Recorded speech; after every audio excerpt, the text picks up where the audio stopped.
Welcome to Education Perspectives. I am your host, Liza Holland. This is a podcast that explores the role of education in our society from a variety of lenses. Education needs to evolve to meet the needs of today and the future. Solving such huge issues requires understanding. Join me as we begin to explore the many perspectives of education. So, Ayo Jones, welcome to Education Perspectives. So glad to be here and excited to talk to you. Well, same. I've been reading through the information that you sent, and I am extraordinarily interested in hearing your takes here.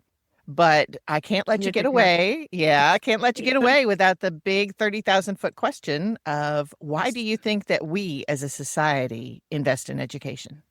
We have to really think about how education bridges a huge divide and shapes the future. And when we say that, it sounds kind of cliche, but when we're talking about shaping the future, we're really talking about our individual communities, the economy, the democracy, like humanity. It really is not just what we talk about at a local school or just our local school district. We really are talking about shaping the future and shaping what we want our society to look like. And so education is really the engine that powers all of that, which means we have to be really intentional about how we choose to not only power, but drive this momentum forward. So with all of that in mind, I think the real thing that we have to focus in on here when we take this big view and try to figure out how to make it make sense is, are we still designing education for a world that doesn't exist anymore? And that's really like where my passion lies right now, is trying to reimagine what's possible so we can stop getting our students ready for passing a test and instead give them the tools that they're really going to need in order to be successful in a future that is going to look so vastly different than this moment or 5 years ago or 25 years ago. It's just all about this AI-driven reality, creativity, and I guess constant change, because that's where we're at. Oh, you are so one of my people. You really are. I could not have said it better myself. That is so incredibly true. So tell me a little bit about how you were drawn to education in the first place. Okay, here is my confession to you. I never wanted to be a teacher, ever. I was one of those kids that was always like, will you watch the other kids and can you lead this group? And I was always like, oh, I'm not going to be a teacher. Don't try to make me. And when I went to college, I studied journalism and psychology, not education, not interested. I left the Midwest where I went to school, University of Wisconsin at Madison, hey Badgers, and left and moved out to New York. And I was like, I am in the business world. I am not doing that. And realized that maybe that was not what I was drawn to or passionate about. So I returned back to the Midwest. I started in an alternative certification program. And in the beginning, honestly, I'm not going to lie, it was about summers and weekends. Any teacher will tell you there is no such thing as summers and weekends. They just don't tell you that in the front end. So during my student teaching, I really started to realize that there was a different scope of impacts that I could be having through the course of my lifetime, and that I really like the work. And so between the work and the impact, I thought this is where I should be in the world. So that's how I ended up here. That's a great pathway. And I'll tell you, it's surprising to me how many people that I speak to that didn't start out in the I'm going to be a teacher sort of a pathway.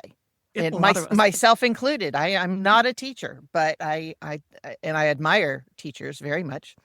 But it's a societal thing. Yes, teachers are an incredibly important component, but it's not all up to them. That's part of why this podcast exists. You are so right. You are so right. You were talking about change and the pace of change, and it has just escalated exponentially. Tell me about your interest in AI in education. I think right now is, first I have to give you like a little reference point here. My background is actually in special education. So I've been working in the field of special ed since 2005 when I started in the classroom. And when I think about my teacher self back in '05 and the resources that I had available to me to support students in a variety of different classrooms with a bunch of different levels and a completely different needs, it was always like a little bit of pasta on the wall and like shooting fish in a barrel, a combination of the two, right? Where it's just like, I don't know what's going to work. And I was new in ed, so I really did not know what was going to work. And I tried to pull on the tech that was available, but in '05, what are we really talking about with tech? I got a box of chalk in my wall math. Yeah. So yeah, when I think about the possibility of AI to really bridge the gap for people who struggle in different aspects of their learning, it's so powerful. And it makes me so excited because I've been able to see now, just in the last 4, 5, 6 years, how certain tech tools really have taken challenges, learners who struggle to find their confidence or can't figure out why it's not clicking for them. And there's a digital tool that makes that click happen or gives them that bridge to get there. And shouldn't we all have that powerful tool? Shouldn't we all have access to this to develop a love of learning? That is, to me, that's what makes AI exciting in this moment, is just how we can empower so many different types of students in so many different places to really love to learn and make it something that's so much different than when we used to make flashcards to remember things that were going to be on the test.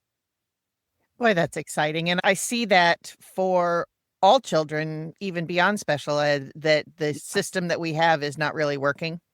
I mean, there are so many different types of tools and whatnot. Can you give us an example of what you've seen that has worked for someone in special ed? Do you honestly want to know? I actually just did a training on assistive technology and the decision-making process, and I had to flip the traditional kind of decision matrix format that has been used, because we are at a point now that we have to consider how daily tech plays into learning and plays into instruction.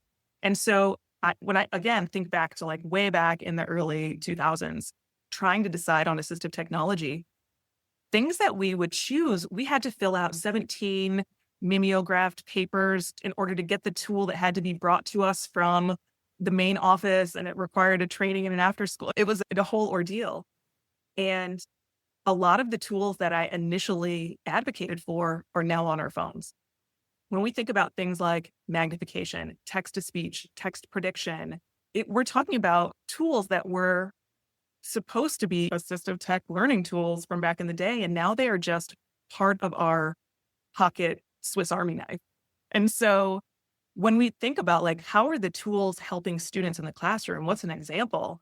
To me, it's just, oh my gosh, they're all examples. We're all using what was once really assistive technology and supportive tools natively now. I have a specific student that I have in mind who I've just recently been working with who has dyslexia and has really been struggling with writing. And I'm talking about an early elementary kid with full-on tantrum on the floor, just stress beyond belief. Just the process of having to write was literally bodily disruptive. We are talking about a full body reaction. Yes, it was pain. And at one point I was like, you know what? I don't care if you don't write it with your hand. Can you dictate it to the computer? And I showed him the Windows H button on the computer. And he pressed it and the thing lit up and he started talking and it was writing the words. And he was just like, and for him, it was like, I can write anything I can think of. And he did. And to see his writing by hand and the depth and kind of complexity by hand and his writing on computer was like, these are two different kids. Night and day. Wow. So yeah, so I think there's so many different ways that we can say that technology is supporting students, but fundamentally what we're really talking about is, are we using what is native tech now? What is daily technology tools to help amplify our students' capacity, their skills, and their strengths? Or are we sticking them with our old format, like you have to do the multiple choice test with the paper and pencil and write me an essay in pen? If that's where we're at, then I just feel like we're not only missing the boat, like we aren't even near the water. I agree with you so much. And I would love to talk a little bit more about, you mentioned that the education system of today is really not meeting the needs of the information society that we live in. It was really developed for that industrial age. I would love to hear a little bit more about your thoughts about what we could do, what is possible as far as reimagining education to include these wonderful new technologies and whatnot that would also be able to emphasize and measure the skills that kids really need today. I'm talking about your problem solving, your creative thinking, your collaboration. Sometimes people think you're only behind a screen, but there's lots of ways to collaborate online. But I'd just love to hear a little bit about your thoughts about what the possibilities might be. Yeah, I think it's really, I spend the bulk of my time training teachers to be better teachers. And when OpenAI dropped ChatGPT 2 years ago, I was like, whoa, this is insanity. And I was in there just playing around and I was like, this is crazy. Oh my gosh. And that year I went out and I was speaking and it was really new. And a lot of people just didn't really know about it, or they had tried it once or twice and they're like, no. And then the following year I went out on my speaking tour again and a couple more people knew about it, but really no. This year I was out speaking and I'm astonished at how many educators are still like, can you tell me again what the AIs are? And I'm like, oh no. Oh no. And I think this really echoes back to, as an alternative certification teacher, you probably echo to this a little bit. And that's a lot of us, when we get to the classroom, we teach the way we were taught. We are like, it worked okay for me, let me try with that. And this kind of default classroom style is literally built for 150 years ago. It is made it was created as part of the Industrial Revolution. And it's interesting because we think, oh, now we're deep in the intelligence age, or in the information age, excuse me, and we're past the information age, we're into the intelligence age. This era now is nothing like the information age that we naturally think of as maybe, is it okay to say 60s, 70s, 80s, and 90s babies? For those of us who are born pre-Google, that isn't even the thing anymore. When Google hit and impacted education, it really was about giving us access to information. So we just had a lot of facts, a lot of information, a lot of queries that we had to formulate, but it was always about getting an answer. And the intelligence age is so much different because the answers are everywhere. Like, we can find answers in 15 seconds to deep, complex questions. So now the 21st century skill is really actually about learning to ask questions. And if you think about it that way, like better in questions. The intelligence Yep. age, right.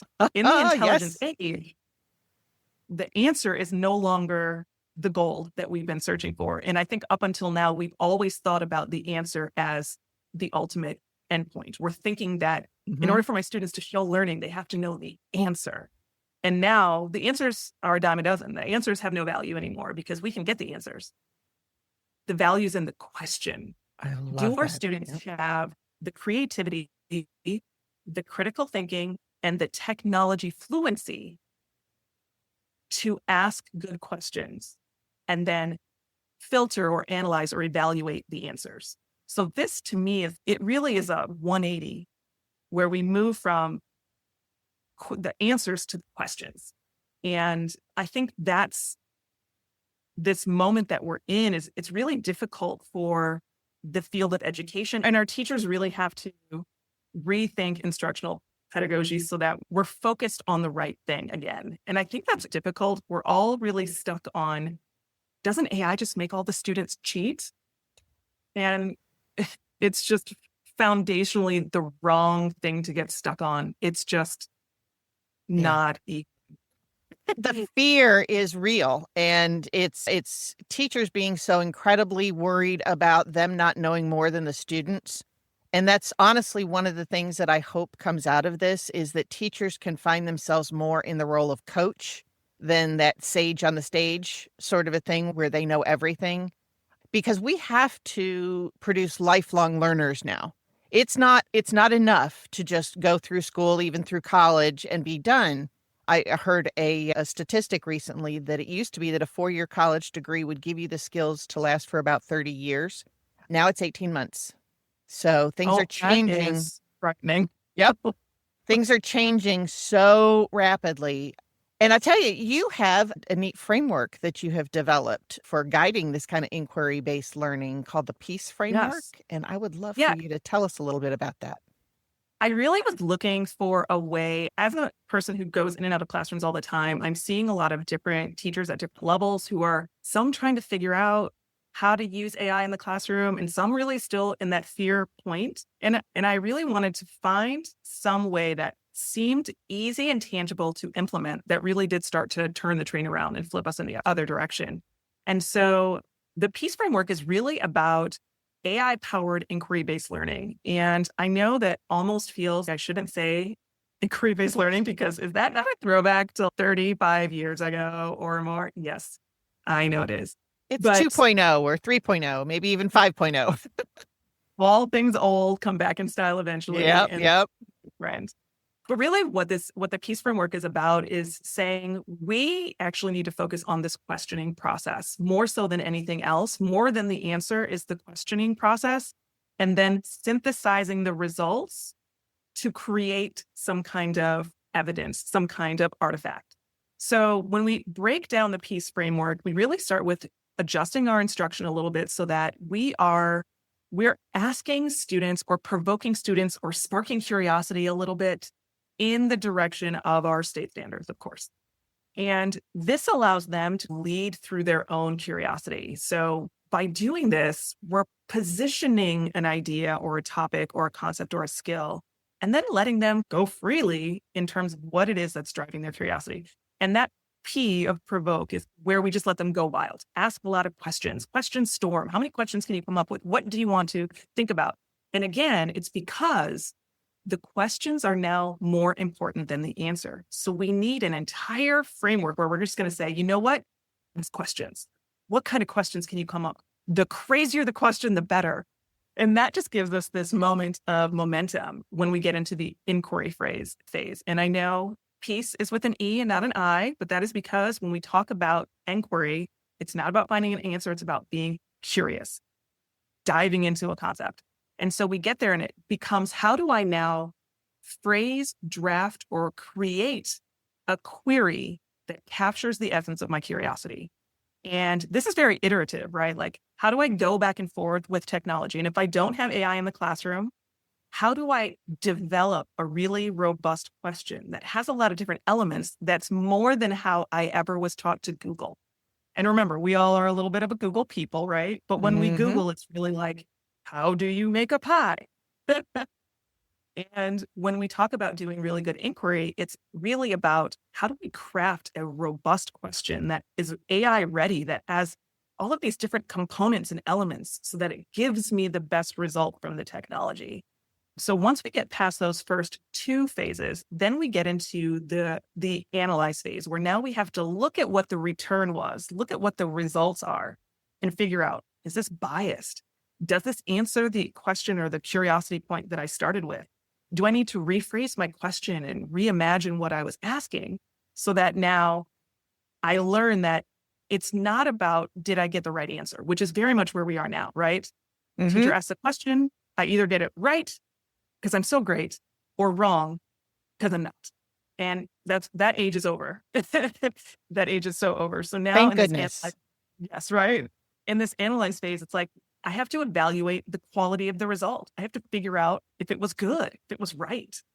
So then we get on to the C, which is about create. So now we've had the curiosity moment. We've asked a really quality question. We've built a really good inquiry. We've analyzed the results. And now we have to make it into something, which is actually the foundation of what we do in workspaces all the time. Can I take this information and make an email? Can I make an Instagram reel? Can I make a PowerPoint presentation? Can I speak about it for a few minutes? We want them to create something with the information that builds another set of tech skills that can support them in life after graduation. And then when we get to the last step, it is all about sharing that information. Now we've created all of this. We've gone through all the process. We want to engage other people by getting out and sharing that in spaces so that we really can see that when we take the time to learn something, it gives us power, capacity, and impact around us. Like, it's important somehow.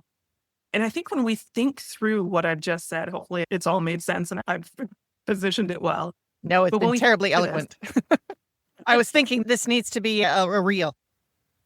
Well, when we think through all of these parts of the process, you can still see how our students are getting to the state standards. You can still see now how they're getting all of those knowledge and skill points, but they've done it in a way that actually really does build problem solving, critical thinking, curiosity building, creation, tech application. And that's where we want our students to be right now.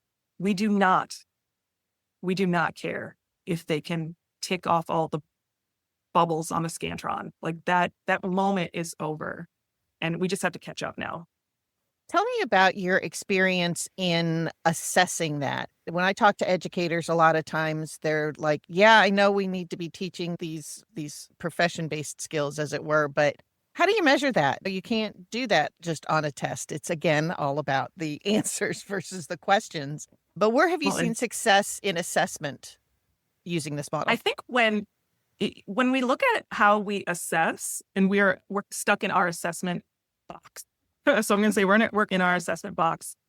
And I think part of that is because we very intentionally want to be data driven.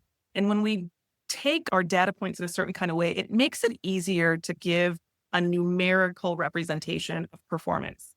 And when we reframe this a little bit differently, where we're talking about curiosity and creativity and critical thinking and problem solving, it is very hard to tick box some of these things. And that's why this assessment piece becomes so prevalent and maybe a little bit like that resistance point.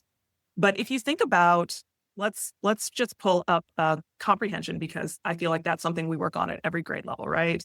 Say we are reading an instructional level book or passage or text, and we're thinking about our standard way of assessing a student. In a standard way, we would probably say, okay, well, first, I want them to be able to read the passage. I want them to be able to have the literacy to read through the passage. The next thing is I want them to be able to comprehend the passage. So I'm going to give them a test so I know if they've comprehended it. And maybe if I'm feeling saucy that day, I might have them make like a diorama or a poster or something. And then I'll make a rubric so that there's a way to grade them.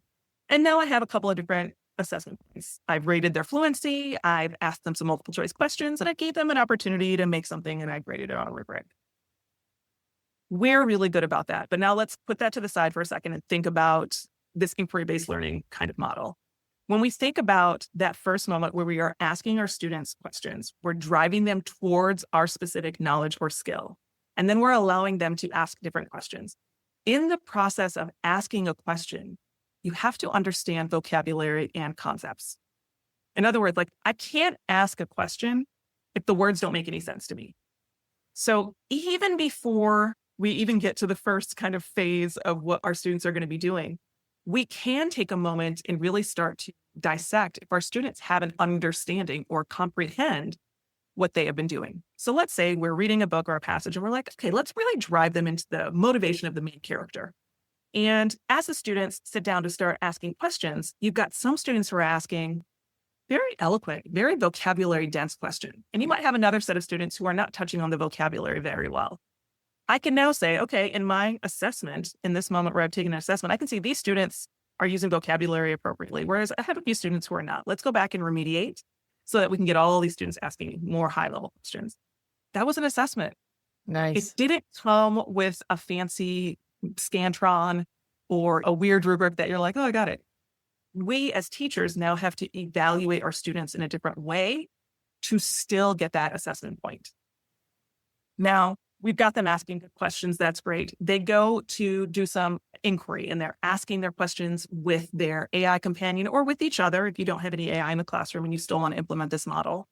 When they're having these conversations, they're going to demonstrate comprehension again. Now, again, it's not as easy as doing a Scantron, but it is definitely comprehension when we ask our students to engage in this process of analysis. And when they get to the point of creation, it's a great opportunity to meet with your students in small groups or one-to-one so that they can validate to you, maybe using a rubric, how they have shown their comprehension, how they're going to capture the ideas that they want to capture before they get on to the process of actually creating. So when we make that little gate point there, we can determine now, is comprehension happening? Can I grade it on a rubric? And can they demonstrate that with the creation process they're about to implement? Honestly, we're getting to all the same points. Exactly. We just didn't do it with a Scantron, but all of the elements are still there, and they're more memorable for our students because of the framework that we're using, as opposed to, here, read this passage, use these vocabulary words in a sentence, and then fill out the Scantron. It strikes me that although it is not as easy, it is much more empowering to teachers. It allows them to take back their professionalism and to rely on their skills and not have it just be some standardized test that was taken off the shelf. I think it's a really good thing for both teachers and students. Absolutely. And honestly, we just talked about how long a degree lasts, shelf life. I actually live full time in Ghana, West Africa, and I'm amazed at how educated a workforce is that can't do anything. It's a horrible thing to say, but there are people here who have bachelor's and master's degree who are working jobs much below their education level because they've learned the book and not the implementation. And we are in America so close to this reality where we've just gotten so focused on are you Pat? What is the metrics that we're really trying to measure here? Is it just about the test? Because if it is, okay. But if it's not about the test and we want to create a workforce that's actually going to have skill and the ability to work with the technology that's coming down the pipeline, we've got to switch it up. Boy, truer words. Because you hear that as well. I'm feeling very validated talking to you because I just gave a presentation to our local HR managers talking about the dearth of skills that employers really want in the workplace and where that came from and what they could do about it. And my solution, just like yours, is ask better questions. We need to be able to stimulate this type of thinking. And that's really where the rubber meets the road, right? Is that the whole reason we're educating people in the first place is to be able to become productive citizens. And if they don't have those skills, we haven't done our job. What you're saying is exactly the point, right? Especially, and I feel for our students who had to go through COVID already, and now are having to adapt to an AI world. Some of our students are going to miss the bus. They are going to continue out into the workforce without any of these essential skills that you're talking about that are actually what employers are looking for and are going to be inescapable. I hope that makes sense. Like, it's not like it's just in the industry that you're in or just industry X or Y or Z. It's that these are the skills that people need globally in order to be, this is like a life skill that we need in order to be successful. And the system right now is not very good, and it hasn't been good, but it's more pronounced now that it's not good at filling the needs of the workplace. Right. Because the workplace has been keeping up with these tech advances, and the education field at large is held back. And that gap between the two just keeps getting wider and wider. And unfortunately, it's not even keeping up for what it was intended to be built for, which was good, compliant factory workers. I was at Toyota Motor Manufacturing this past week, and the level of integration with very high tech and AI and those sorts of things that are happening in the factory is just striking. And so they basically had the same type of message to the students I was with there, was that you need to be able to be a creative problem solver. You need to be able to really think and assess lots of information and all these things that we've been talking about. That's what the folks from Toyota were saying. This is what we need in people who come to work for Toyota, and we will help you.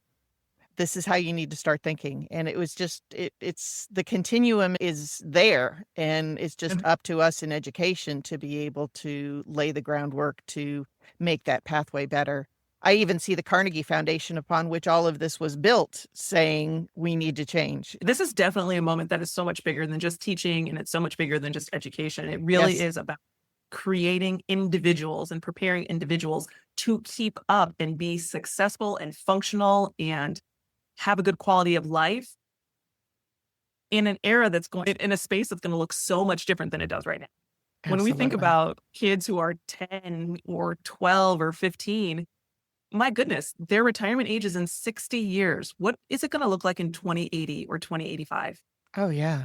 We're preparing kids for jobs that don't exist yet. So it's just Well, amazing. we're preparing kids for jobs that existed in 1985. Yeah, you're totally right. And it's just not going to work. Like, we have to accept that this is not okay anymore and reframe our system. Like, we just need to press that reset button. Americans have this tendency of being very insular as far as their thinking, but this really is a global type of an issue and a problem. And I love the fact that you're in Ghana. That's such an emergent area. I expect to see some incredible things and change happening there. Can you talk to your perspective from an international type of perspective a little? You know what? I actually have been traveling my entire life. My dad is Ghanaian and my mom is French Canadian and Irish, but American. And so I actually made my first international trip when I was 1. So I'd like to think I've been traveling for a really long time. And what I've noticed over the years is really that where once we had a more distinct separation between workspaces and cultures and societies, those things have really overlapped. You can hop on YouTube and see what it's like in any country. You can get on a Zoom call with someone 100,000, hundreds of miles and interact. And the workforce is now a global workforce.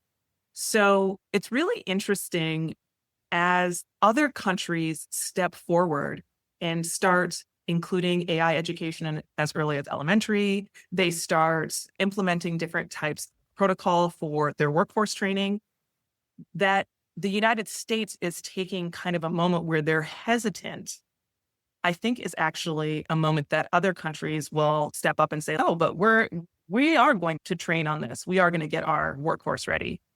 And you layer on top of that the solid fact that the continent of Africa is actually a very young continent. The majority of the population is significantly younger than they are in a lot of the Western nations. And they are ready to use AI. And that will position them in a place where they can join the global workforce and compete with individuals in the States. Absolutely. And I think we have to remember that, like, when we are educating our students in America, we're not just competing with other Americans for jobs anymore. We are competing with a global workforce. And if we wait, we might miss our bus. We can be left behind. Absolutely. Because there are other countries, there are other people in the world who are going to step into that void and fill it. Boy, Ayo, I feel like I could speak to you all day long, but we are coming to the end of our podcast window here. Curious, I would love for you, and you can define decision makers however you would like to do. What would you like decision makers to know? But what do I want them to know? I think we have to be acutely aware that we are at one of those epic style pivotal moments in the field of education. And that means that we have to take intentional but quick steps to fundamentally change our instruction and our classroom setup in a way that is going to be responsive to the fact that technology has really shifted immensely over the last few years and is going to shift even more in the next few months. So we still have districts and states and classrooms, administration who are playing catch up on tech shifts from 30 years ago, as in not all of our teachers feel comfortable with Google. And that is, and I support teachers. I train teachers. I know that this is true. Some teachers still don't feel comfortable with how tech works. And that means that we, as a decision maker moment, have to think, how are we going to address the needs of the students, which is what we talked about? But more importantly, how are we going to address the technology advancements for our teachers? How can we get them caught up to the reality that we are preparing students for jobs that don't exist yet and for tools that haven't even been invented. And our workforce that's supposed to do this is still struggling with how kind of daily tech works or how Google works. So in this space where information is abundant and people can get answers very quickly, we have to focus on the questions and focus on how to give teachers the tools to get to those questions, to get to those students through that technology and pull it all forward. So I think it's a really big ask. I definitely don't say this, oh, we'll just solve this one by Thursday and go on a week's vacation. Like, it's not that at all. But we do have to start doing something and doing something quickly, because this is a fundamental shift, and it needs to be a fundamental shift in how we are teaching and how we are learning. And it can't be just some random unfunded mandate where we're like, okay, teachers, do more, because that's not going to work. We have to actually get to the teachers and meet them where they are and move them forward, which is honestly why I wrote the book in the first place, because I was just like, we need a framework. We need something that can be implemented and easy to get out there and do something, because otherwise we just see this kind of play out where teachers don't have the support that they need. They can't implement it because the system isn't ready for change. The students aren't getting what they want, and we're all failing the workforce where we're supposed to be supporting it. We just have to move from there. Truth. Well, you have a wonderful element of the solution in your book. Where can our listeners get that? And I will also drop this in the show notes. Yeah, you can actually get it on Amazon, Barnes & Noble, Walmart. You can get it at your major retailers. If you want to visit peaceframework.com, it has the links for all of those things on those sites. I do have a couple of speaking opportunities coming up in the States. A couple of times a year I come in and I speak. I'll be at the Georgia EdTech Conference in November, and I think a couple other ones. So if you want to see where I'm speaking at, you can visit me at noodlenook.net/speaking and see where I'm at and where I'll be. Excellent. Well, as I said, I'll go ahead and put that in the show notes for our listeners. And thank you so much for taking the time to talk with me today, because you are so incredibly right on point of what needs to change and how we need to evolve. Oh, I'm so glad to hear you say that, because I really do geek out in my own little bubble. So it's nice to hear that everybody else is in the bubble with it. Thank you so much for listening to this episode of Education Perspectives. Feel free to share your thoughts on our Facebook page. Let us know which education perspectives you would like to hear or share. Please subscribe and share with your friends.